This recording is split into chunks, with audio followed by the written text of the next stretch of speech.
Hola, buenas tardes. Pues bienvenidos a este Facebook Live. Yo soy Renata Rivera, soy gerente de la sucursal de Médica Santa Carmen en Médica Sur. Estoy con el doctor Sergio Hernández Estrada, es el nefrólogo y nuestro director médico de la clínica. Y en conmemoración del Día Internacional del Riñón, pues vamos a platicar un poco sobre qué son los riñones, qué es la enfermedad renal. Y bueno, también vamos a tener algunos tips de cómo prevenir la enfermedad renal. ¿Cómo está, doctor? Pues muy bien, buenas tardes. Aquí esperando platicar un poco de riñones y de los temas que tú mencionas. Y pues bueno, también comentarles que si tienen alguna duda o alguna pregunta nos las hagan llegar por las redes sociales para que las podamos contestar al final de la entrevista, ¿no? Súper. Muy bien. Pues, doctor, ¿qué son los riñones? Bueno, pues los riñones son un órgano fundamental. Todas las personas tenemos dos riñones en su mayoría. Son dos órganos que los tenemos ubicados por debajo del tórax, en la parte de la espalda, de aproximadamente en una edad adulta entre 8 y 10 centímetros, que tienen una forma de frijol, una forma de habichuela y que nos ayudan principalmente para filtrar la sangre, ¿no? A lo largo del día nosotros tenemos aproximadamente un volumen sanguíneo de unos 5 litros, entonces pasan varias ocasiones por estos riñones que hacen la función de filtro. Y entonces lo que ayudan es a detoxificar, ¿no? Van eliminando impurezas, sustancias tóxicas que se van produciendo derivado de nuestra alimentación, que se van produciendo derivado también de nuestro metabolismo, y que nos ayudan a eliminar y a desechar estas toxinas, nos ayudan también a regular la presión arterial y nos ayudan también en la producción de esta orina. En el momento en el que se filtra y pasa la sangre por estos riñones, se produce también un líquido desecho que comúnmente todos lo conocemos como orina, y esa orina nos ayuda a quitar y a eliminar la sobrecarga que tenemos o el líquido que nos sobra en el cuerpo, ¿no? Que puede ser variable en función de los líquidos que ingerimos durante el día, o que en condiciones extremas, cuando existe deshidratación o cuando existe una ingesta excesiva, también los riñones tienen esa capacidad para poder ajustar y eliminar el exceso de volumen que tenemos, ¿no? Aunado a eso, también los riñones tienen un componente ahí metabólico, y no nada más producen la orina, no nada más desechan estas toxinas que se producen, sino también tienen implicaciones para regular la anemia en el cuerpo, tienen implicaciones también para poder regular el metabolismo mineral, que contribuye un poquito a mantener la fortaleza en los huesos, y también nos ayuda a moderar la presión arterial, ¿no? Con esto que ya se mencionó, que elimina el exceso de volumen, tiene ciertas características los riñones para poder favorecer mantener una presión arterial, o incluso compensar si es que la presión se encuentra un poquito alta, ¿no? Entonces es algo muy importante mencionar que no nada más los riñones producen pipí, ¿no? Y como tal eliminan toxinas, ¿no? Es un órgano bastante complejo, y en función de eso, cuando hay alguna afectación, por supuesto que tiene muchas vertientes, ¿no? Sí, es justo a lo que iba. ¿Qué es la enfermedad renal? ¿Lo que implica? Ok. Entonces, creo que para esto es importante mencionar que, derivado de la filtración que hacen los riñones para poder producir esta orina y eliminar estos desechos, hay un porcentaje de filtrado, ¿no? O un funcionamiento de estos riñones que lo medimos en mililitros minuto, y que nos habla de la tasa o el porcentaje o la velocidad a la que están filtrando estos riñones, ¿no? Cuando llegan a existir estas afectaciones, que lo iremos viendo ahorita durante la entrevista, pero cuando vemos que está afectada esta función, decimos que el riñón no tiene el funcionamiento adecuado que esperas para esa persona o para la edad que tiene, ¿no?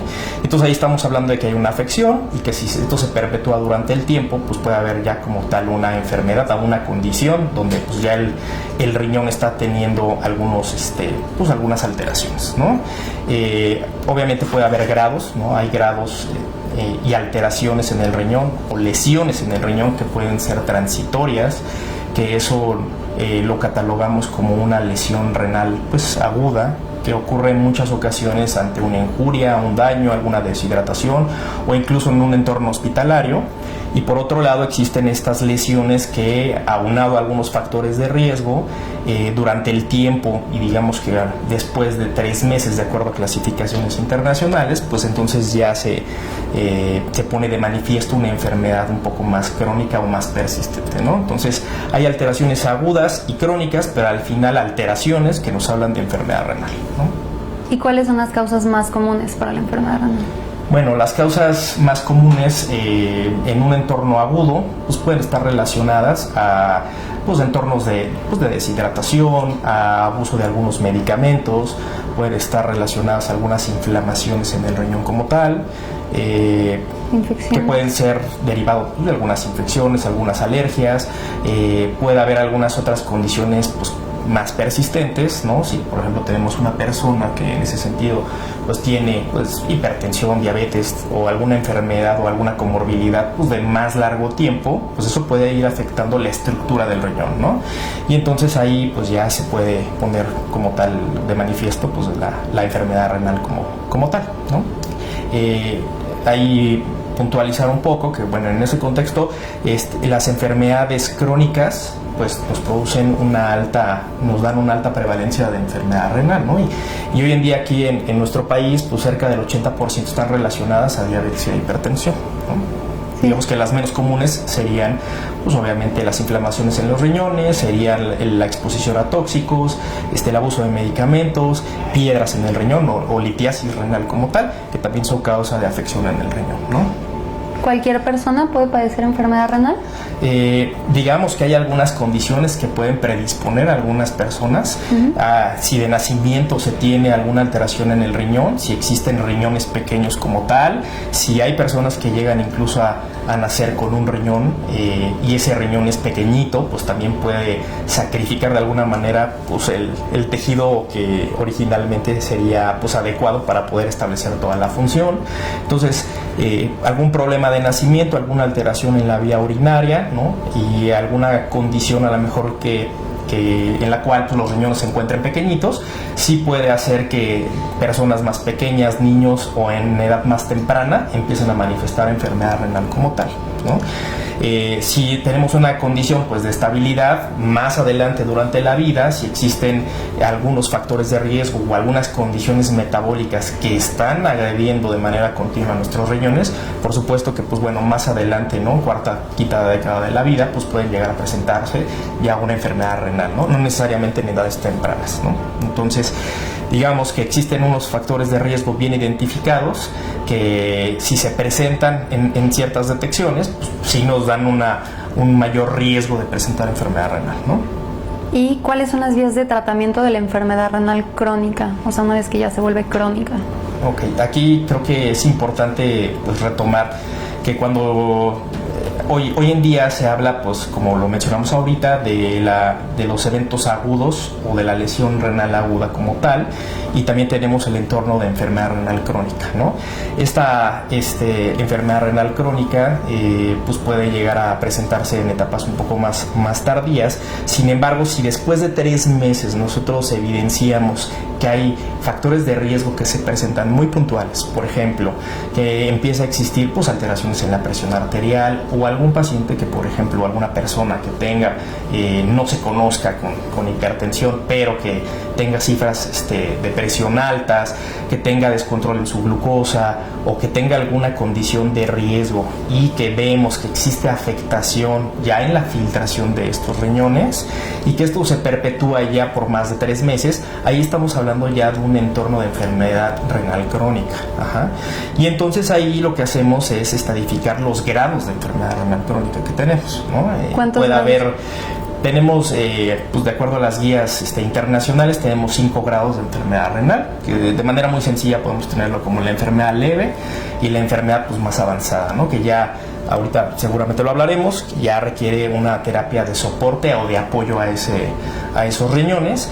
Sin embargo, pues en estadios un poco más tempranos existe pues una disminución o incluso hay alguna evidencia de daño en el riñón, como puede ser tirar proteína por la pipí, como puede ser elevación de la presión, como puede ser elevación de la glucosa, y eso a su vez junto con algún otro estudio, por ejemplo de imagen, que lo buscamos de manera intencionada.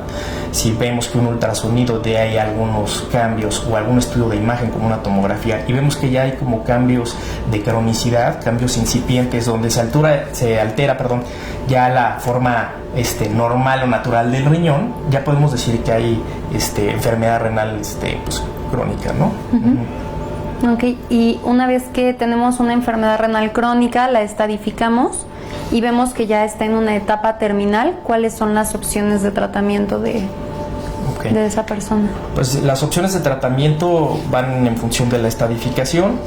De esta estadificación, bueno, retomándolo un poquito, tenemos de esa fracción de filtración, principalmente cuando ya la tenemos en menos de 60 mililitros minuto, ya vamos teniendo algunos síntomas o vamos teniendo algunas manifestaciones de mayor afección a nivel renal. Y cuando se disminuye esa fracción de filtrado ya a menos de 15 mililitros minuto, ahí ya el riñón tiene un daño avanzado y empieza ya a tener alteraciones pues mucho más significativas, ¿no? Ya empieza a existir mucha retención de líquidos, mucha hipertensión y las toxinas francamente se encuentran ya muy elevadas.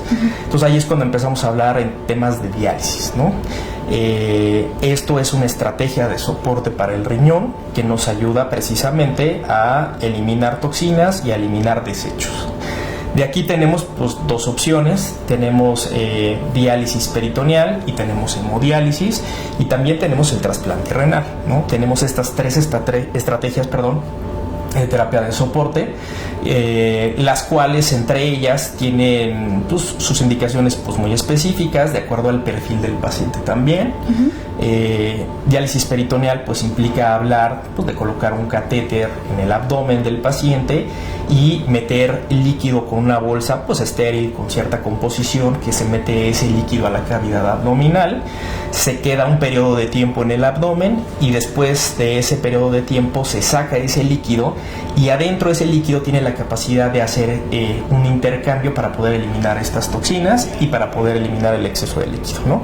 Y ahí nosotros lo que hacemos pues es dar ciertos recambios continuos durante el día, o puede conectarse un paciente a una máquina donde le realiza varios recambios programados en esta máquina durante la noche para que pueda hacer sus actividades durante el día. Hablar de esto, pues bueno, el paciente evidentemente pues lo puede hacer por sí solo, lo puede hacer con ayuda de alguien y lo puede hacer también en su casa, dado que pues, puede llevarse el dispositivo, las bolsas o la máquina para poder estarse realizando en casa. Hablar de hemodiálisis, eso pues implica que se venga a un centro de hemodiálisis y entonces aquí el paciente previamente debe tener un acceso vascular, ¿no? Ya sea un catéter o una fístula, que nos va a servir para poder tener una vía de acceso para que mediante unas líneas y un sistema pueda llegar esa sangre a la máquina y la máquina le pueda filtrar y pueda hacer lo que mencionamos, ¿no? Destoxificar, quitar toxinas en un periodo de tiempo, quitar el exceso de líquido y que entonces el paciente pues reciba este tratamiento para que pues mejoren sus condiciones basales y pues bueno, esto lo tiene que hacer durante varias veces de acuerdo a la prescripción del especialista, que será 1, 2 o 3 veces por semana, ¿no? Aquí implica pues, que evidentemente tiene que asistir a un centro de hemodiálisis. Por otro lado también tenemos pues, el trasplante renal, que pues, hoy en día pues, es la terapia de elección no ideal, ¿no? Para poder restablecer pues, la función del riñón, ¿no? Se hace un trasplante de acuerdo a ciertas características donde el paciente pueda aceptar ese órgano renal. Y entonces pues el riñón aquí tendrá pues ya todas las funciones plenas del riñón para poder restablecer las condiciones generales del paciente, ¿no? Es importante decir que pues bueno, si bien las máquinas de hemodiálisis nos ayudan con todo esto, pues no han podido suplir aún pues obviamente todas las funciones que hace un riñón de manera natural, ¿no? Sí, claro. También nos preguntan, ¿tiene usted alguna recomendación para las personas que en este momento no se conocen con enfermedad renal, pero pues ya nos comentó que todos tenemos pues factores de riesgo por el simple hecho de que por ser población mexicana tenemos un alto riesgo de padecer diabetes, y la diabetes puede culminar en una enfermedad renal crónica. Entonces, algunas recomendaciones que la gente pudiera seguir para no caer en estos vicios. Sí, pues digo, ahí es, a veces son recomendaciones pues muy sencillas, pero que en realidad muchas veces no se siguen, ¿no? Y que sí tienen un impacto para poder retardar la progresión de esta enfermedad pues renal. Como hablamos en estadios iniciales, pues es mucho de identificación de la causa de la enfermedad renal, de ver factores que se puedan modificar. En estadios, pues obviamente intermedios, de estas 5 etapas que hablamos, cuando los filtrados están pues aproximadamente entre 60 y 30, se hacen muchas intervenciones para poder controlar pues presión arterial, controlar glucosa, controlar incluso pues la alimentación, el peso, ¿no? Y que eso pues sí pueda impactar para que no avance esta enfermedad renal, ¿no? Y no lleguemos a afectar tanto al riñón o a los riñones, para que lleguemos a una función que sea lo suficientemente baja para que estemos ya después hablando en un entorno de diálisis, ¿no? Entonces, en ese aspecto, y bueno, a colación de lo del Día Internacional del Riñón, a nivel internacional, la Sociedad Internacional de Nefrología hace recomendaciones de prevención en este año, y en eso pues se propone los 8 recomendaciones bien puntuales, ¿no? Esas recomendaciones bien puntuales pues son pues mantenerse en peso, tomar y monitorizar adecuadamente pues la glucosa, mantener la presión arterial de manera de manera normal, mantener una dieta balanceada, hidratarse, tomar agua, no automedicarse. Y si existe algún factor de riesgo por ejemplo, en la familia de la persona o el paciente que se esté evaluando, o que tenga dudas si tiene enfermedad renal, si existe algún afectado en la familia, o si existe antecedentes de diabetes también, o si él ya se sabe con alguna afección en presión arterial o en la glucosa, de manera ya muy directa hay que ir con el especialista pues para identificar que no haya algún problema en el riñón, ¿no? Entonces, digamos que a manera de prevención, estas son como las 8 recomendaciones pues más sencillas, pero que debemos seguir para poder reducir el riesgo de establecer una enfermedad renal como tal, ¿no? Ya en estos etapas pues intermedias o estadios, cuando ya vemos que la función renal ha disminuido, no al grado de diálisis, también empezamos a hablar de vigilancia en el paciente, que no llegue a presentar también pues anemia, que no empiece a haber alteraciones en los electrolitos, ¿no? No empieza a haber alteraciones pues en el calcio, en el fósforo, que estas alteraciones están muy relacionadas pues a afección renal también, ¿no? Entonces ahí también ya tenemos que dirigir la mirada a estos puntos en específico para poder limitar, o en este caso iniciar tratamiento para poder contener el daño, o que sea más progresivo el daño renal, ¿no? Como tal. Y bueno, también ya estando los pacientes en diálisis, ya sea en diálisis peritoneal o en hemodiálisis, entonces ahí sí ya se tienen metas y recomendaciones internacionales para poder mantener, en este caso, la hemoglobina, el calcio, el fósforo, vitamina D, paratormona y algunas otras cifras o parámetros que vemos en sangre, y mantenerlos estables durante todo el tratamiento, ¿no? Para poder garantizar una calidad de vida, ¿no? Para los pacientes. Exactamente, ese es un punto pues muy importante, ¿no? Claro. Al final, todos estos tratamientos tienen la intención pues de poder hacer que las personas se sientan bien con este tipo de tratamientos, y pues que se pueda restablecer, rehabilitar al paciente, que se pueda restablecer la calidad de vida, y que ellos puedan hacer la vida más cercana a la normal, ¿no? Que puedan pues literal continuar estudiando, que puedan trabajar. Porque, pues bueno, si bien es cierto, pues esta enfermedad tiene una alta prevalencia, afecta a la persona, pero también tiene implicación en la familia, ¿no? Claro. Es una enfermedad que impacta el seno familiar, que impacta la economía, y que, pues bueno, al final tiene un costo también muy elevado, ¿no? Claro. El público nos está mandando preguntas, vamos a empezar a revisarlas. Ajá. Nos preguntan, ¿existe una cura para la enfermedad renal crónica? Ok, eso es una pregunta pues muy, muy importante. Existen estos factores de riesgo que ya mencionamos, modificables, y a lo mejor limitar la enfermedad renal en ese aspecto, en estadios tempranos, pues tiene que ver pues con corregirlos, ¿no? En los factores de riesgo, modificarlos. Si tenemos un exceso de peso, pues hay que hacer toda una estrategia para poder disminuir ese peso. Tenemos que controlar la presión, tenemos que controlar la glucosa. Aquí hablar de enfermedad renal crónica está muy relacionado a alteraciones metabólicas, ¿no? A diabetes e hipertensión. Entonces, si no queremos llegar obviamente a esta enfermedad renal crónica, pues tenemos que controlar estos factores, ¿no? Para que no avance, ¿no? Entonces ahí podemos retardar de alguna manera la enfermedad renal crónica como tal, ¿no? Y obviamente el objetivo es que pues estos pacientes o nosotros, cuando identificamos estas alteraciones, pues corregirlas, y entonces ahí se puede detener la enfermedad renal, y puede ser durante mucho tiempo, ¿no? Cuando llegamos a estos escenarios, pues existen muchos factores de riesgo o condiciones que no se han modificado previamente. Entonces, de alguna manera, cuando se identifica la enfermedad renal crónica, si bien no es curable, como la diabetes o la hipertensión, sí se puede controlar y se puede retardar la progresión de esta enfermedad renal para no llegar a un escenario ya más avanzado, ¿no? Ok. También nos preguntan si se puede prevenir. Esto pues tiene relación con las recomendaciones que ya había mencionado.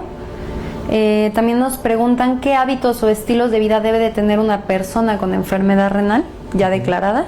Ok, eso pues bueno, va a poder redundar un poquito, depende de si ya se tiene identificada la enfermedad renal, ver en qué estadio se encuentra, si es un estadio pues más leve o es un estadio moderado o avanzado.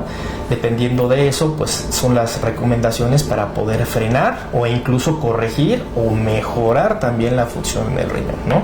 Aquí cabe señalar que, bueno, hablamos de la filtración o del porcentaje de funcionamiento de estos riñones, hablamos de las alteraciones también de estos riñones, y pues bueno, también de manera pues ahí muy específica, cuando se identifican estos factores de riesgo, lo que hacemos es tomar también laboratorios, tomar una creatinina, y esta creatinina es un laboratorio que tomamos en una muestra de sangre que nos da una referencia muy específica acerca de cómo se encuentra la función renal, ¿no?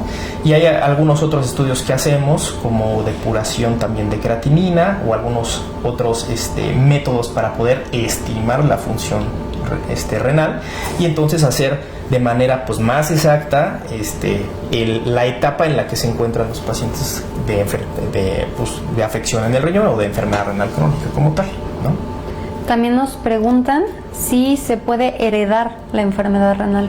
Hay algunas, pues sí, existen algunas causas, existen algunas enfermedades que pueden condicionar que de manera familiar, enfermedad poliquística renal, que también puede, afectar al hígado. Pueden existir también algunas otras enfermedades quísticas, no necesariamente con, nosotros llamamos, de acuerdo al tipo de herencia genética que existe, si es dominante o recesiva. Entonces existen enfermedades quísticas que se pueden heredar.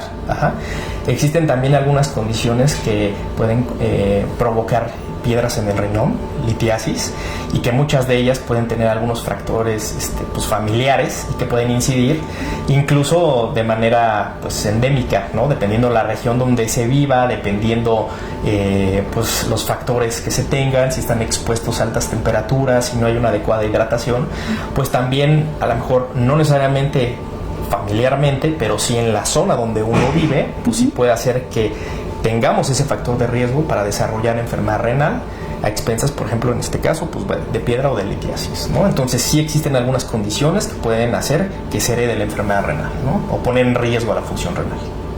¿Existe una dieta especial para la enfermedad renal crónica? Sí, bueno, la dieta va a depender mucho del estadio y de la etapa.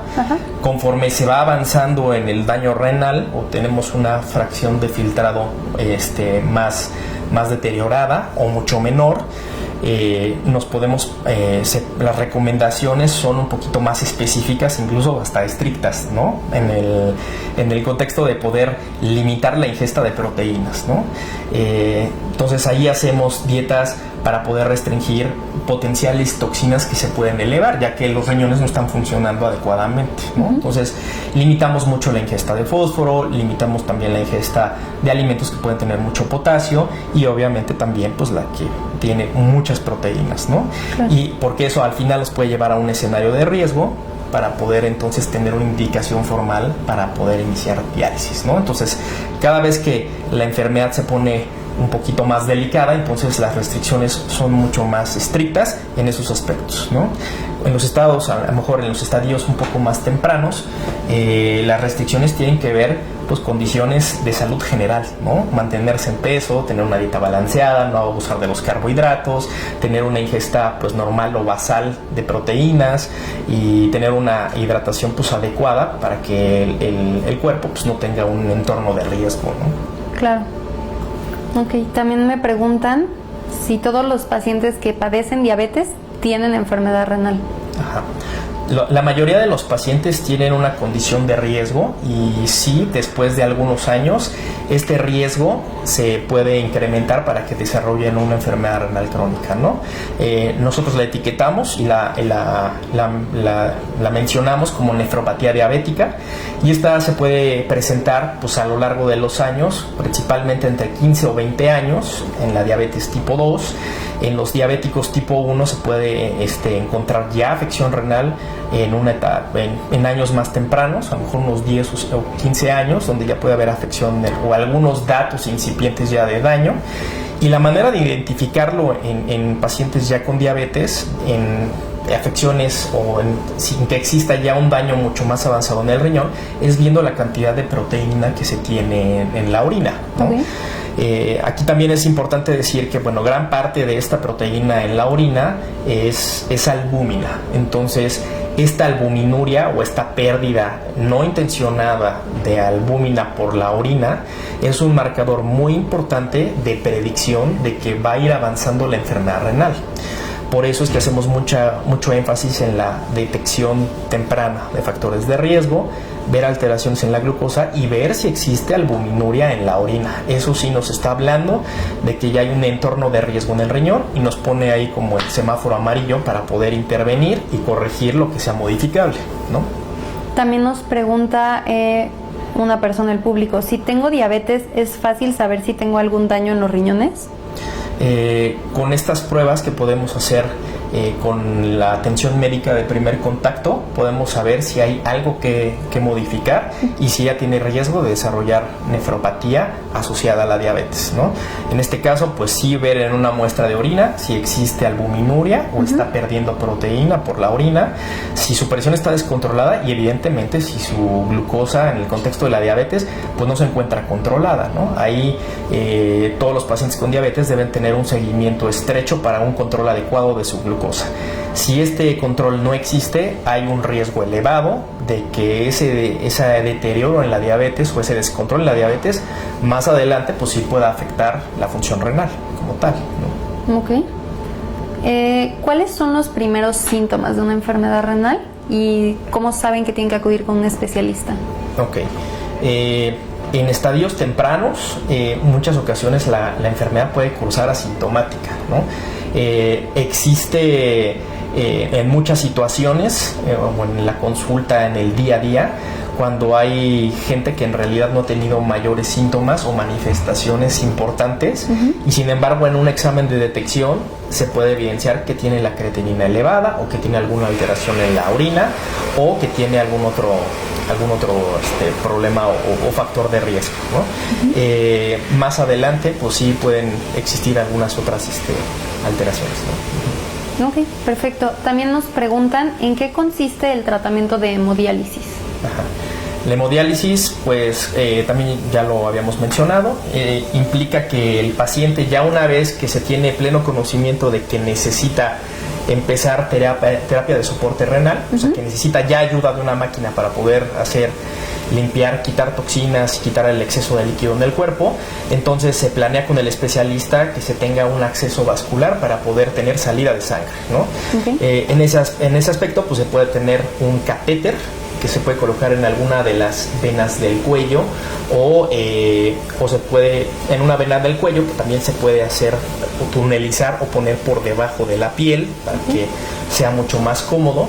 O también se puede realizar la unión de una arteria con una vena, que se llama fístula, que nos va a ayudar a que esa vena tenga una superficie que se pueda puncionar para poder eventualmente sacar sangre, ¿no? Okay. Una vez que se tiene este acceso vascular, lo que se hace es pues asistir al centro de hemodiálisis, y entonces aquí, de acuerdo a la prescripción del especialista, en un periodo de tiempo, durante 3 horas, 4 horas, se realizará esta filtración de la sangre con el sistema que tiene la máquina de hemodiálisis, y entonces pues aquí la máquina hará las veces de disminuir el exceso de líquido que se tiene, eliminación de toxinas, y por consiguiente pues recuperar la estabilidad temporal de este paciente. Ok, ¿y es mejor la hemodiálisis, la diálisis peritoneal?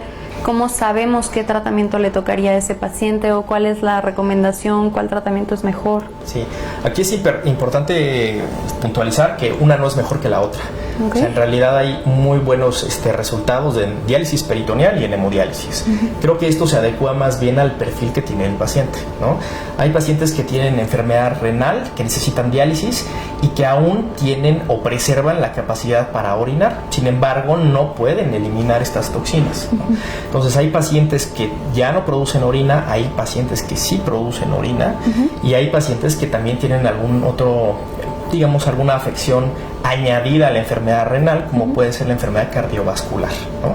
Entonces, los tratamientos en hemodiálisis pueden tener cierto riesgo de agudizar la enfermedad cardiovascular, ¿no? Derivado de sacar pues este exceso de líquido en un periodo de tiempo, ya sean en promedio pues 3 horas, ¿no?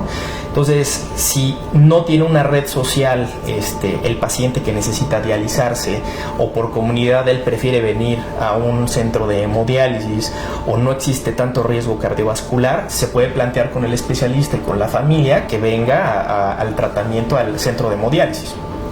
Por otro lado, la diálisis peritoneal es un poco más fisiológica en el aspecto de que no agrede tanto la función cardiovascular y puede preservar la cantidad de orina que produce, en este caso, el paciente. Entonces ahí, en conjunto con el especialista y con la familia, si existe una red de apoyo, o incluso si el paciente prefiere tener esta modalidad peritoneal donde se puede conectar a una máquina durante la noche, la realidad es que se vuelve muy cómodo, ¿no? Llegar por la noche con esta técnica para poder hacer la conexión al catéter en el abdomen, que se llama catéter peritoneal, y que mediante una técnica, o sea, se capacita al paciente o a la familia que va a asistir al paciente para conectarlo, se realiza esta conexión y el tratamiento durante la noche para que al otro día el paciente o la persona pues pueda realizar sus actividades durante el día. Entonces esto también pues lo vuelve muy cómodo. Aquí pues el tratamiento a nivel, pues cuando se toma la modalidad peritoneal es todos los días. Cuando se toma la modalidad en hemodiálisis, en la mayoría de las ocasiones son cada tercer día que se asiste al centro de hemodiálisis, ¿no? Entonces, creo que no es mejor una u otra, sin embargo, es de acuerdo a lo que le acomoda al paciente médicamente y a lo que se habla con el especialista, y también al entorno con la familia, y también, pues obviamente, al costo, ¿no? Sí, claro. Sí, hay que tomar mucho en cuenta, pues, la economía, ¿no? Como hemos comentado. También ahora que tenemos la opción del trasplante renal y hay tantos avances, también han ido descubriendo que pues ya las cosas que antes contraindicaban un trasplante renal, ahorita no necesariamente aplican, ¿no? Como antes se pensaba que las personas mayores no eran candidatas a un trasplante renal por temor a que se fuera a desperdiciar ese injerto o esas ideas que se tenían. ¿Qué me puede comentar del trasplante renal? Claro, sí, cada vez tenemos como evidencia en la literatura y experiencia a nivel internacional de trasplantes en condiciones que a lo mejor hace 10 o 20 años no se realizaban, como bien dices, ¿no? Pacientes o personas que se encuentran con daño renal en diálisis de acuerdo a la modalidad, pero que se encuentran con una calidad de vida adecuada o muy funcionales y que no tienen ninguna afección mayor pues en el corazón o en algún otro órgano, pues por supuesto que a pesar de la edad hoy en día no se considera una contraindicación absoluta para poder recibir un riñón, ¿no? O entrar a un protocolo de trasplante. Eso es algo muy importante. Antes se prefería, obviamente, a los pacientes diabéticos hace muchos años no trasplantarse. Hoy en día, pues un paciente diabético bien controlado, pues por supuesto que se puede trasplantar, e incluso se puede trasplantar simultáneamente también de páncreas, ¿no? O sea, páncreas y riñón, ¿no? O primero riñón y después trasplantarse un páncreas, ¿no? Tiene sus indicaciones muy específicas, pero se puede realizar, ¿no? Y pues bueno, también existen otras condiciones donde también esta donación de órganos, que es fundamental para que un paciente que está en una lista de espera esperando durante mucho tiempo un riñón pueda tener un órgano adecuado. En muchas ocasiones se tiene donación de riñones no óptimos, sin embargo tienen una función adecuada para poder sacar a estos pacientes, o que uno pueda recibir este riñón y que yo ya no necesite diálisis peritoneal o hemodiálisis, y eso me permite a mí también tener una adecuada calidad de vida para poder pues hacer mis cosas en el día a día, ¿no? Entonces, cada vez de manera muy segura y con protocolos bien establecidos en instituciones públicas y privadas, se aceptan también estos riñones para poder trasplantarse y ofrecer a pacientes que llevan mucho tiempo esperando un riñón, ¿no? Y también me preguntan, ¿cómo son las primeras pruebas para la enfermedad renal? Pues las primeras pruebas serían pues iniciar si se tienen algunos síntomas en el sistema urinario, en la vía urinaria, que en muchas ocasiones, como dijimos, no se tienen. La otra será estar vigilando obviamente la presión arterial, en algún laboratorio o en algún chequeo que se realice en médico, identificar si hay alguna alteración pues en la glucosa o alguna alteración en la creatinina, que también se mencionó. Y entonces en muchas ocasiones pues aquí es donde nos damos cuenta que existe una afección, a la cual pues ya hay que hacerlo de manera muy dirigida para ver qué amerita, ¿no? Entonces, estudios iniciales serán pues una detección a lo mejor en una química sanguínea para poder verificar cómo se encuentra la creatinina, cómo se encuentra la glucosa, el ácido úrico, algunos electrolitos para poder ver cómo se comportan las sales en sangre, específicamente pues el potasio, el magnesio, ver también el calcio, el fósforo, ver este equilibrio cómo se encuentra, y pues una muestra de orina, ¿no? En muchas ocasiones, cuando uno no se siente mal, pues no acude a hacerse estos estudios, y entonces pues en estas pues estrategias de detección temprana, pues nos podemos ir dando cuenta de algunos factores de riesgo que ya nos pueden hablar de riesgo de manifestar más adelante una enfermedad renal. Sí, claro. Es importante pues tomar en cuenta, ahorita que estamos platicando de del Día Internacional del Riñón y de la enfermedad renal crónica, como usted nos mencionó, muchas veces pues no hay síntomas, no tengo una forma de determinar, y entonces los chequeos nos permiten justo pues detectar alteraciones tempranas. En Médica Santa Carmen somos una red de salud renal, y dentro de nuestros objetivos el más importante es la prevención de la enfermedad renal. Esto porque pues es la segunda causa de muerte en las personas en México y a nivel mundial, ¿no? Si no me equivoco. Sí, a lo largo de las décadas ha ido remontando la enfermedad renal como tal. Hace algunas décadas, en los 90s, pues la teníamos como la 10ª causa, ¿no? Y de acuerdo a ciertos estudios en muchos miles de pacientes, de acuerdo a mortalidad, a comorbilidades, ajustado por la edad, se ha visto que ha ido aumentando, ¿no? Incluso pues prácticamente se considera una epidemia, ¿no? Que ha ido aumentando a lo largo de los años, y en registros entre 2016 y 2017 pues se plantea ya incluso como la segunda causa de afección y de muerte, ¿no? Entonces de aquí la relevancia de poder sensibilizar pues obviamente a la gente, a la población abierta en general, de poder hacer estas estrategias de prevención, de detectarse pues estos factores que pueden corregirse tempranamente sin llegar a manifestarse ya como tal o establecerse una enfermedad renal. Claro. Antes de cerrar, nos mandan una pregunta más. Nos preguntan si es lo mismo recibir un riñón de donante vivo que de donante fallecido, y si uno es mejor que otro.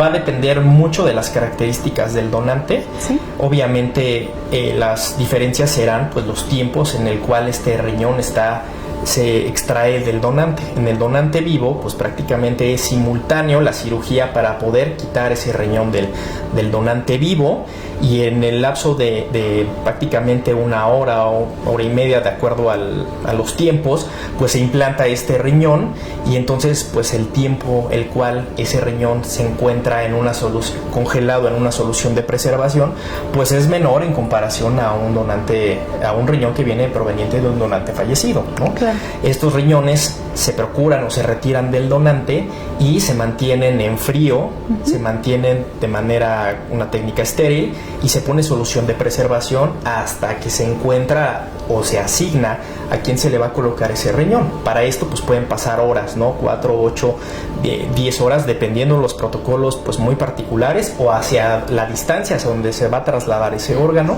y entonces ese tiempo sí puede impactar en que funcione adecuadamente o tempranamente ese riñón, ¿no? Si también estos donantes pues son jóvenes y son órganos adecuados en función de la creatinina que se tenía en este donante, pues tienen una mayor probabilidad de que funcionen rápidamente cuando se implantan en el receptor, ¿no? Claro. O en la persona que recibe este trasplante. Incluso pueden tenerse resultados pues equiparables entre uno y otro, dependiendo las características del riñón que se quitó, o del donante. Eso es algo importante señalar, ¿no? Claro.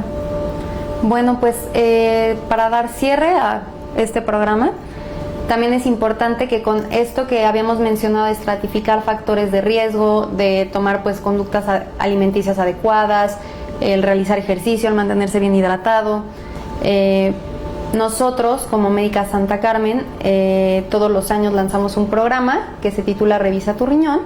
Daremos a conocer las fechas más adelante, pero nos sirve para justo estratificar los riesgos. No son exámenes diagnósticos, porque los exámenes diagnósticos debe llevarlos a cabo un especialista cuando se acude a una consulta intencionada, pero es importante para conocer el contexto general en el que se encuentra la persona, y con base en eso pues emitir recomendaciones, y en caso de que se encuentren factores de riesgo, poder dar un tratamiento oportuno y no llegar a situaciones de ya una terapia sustitutiva.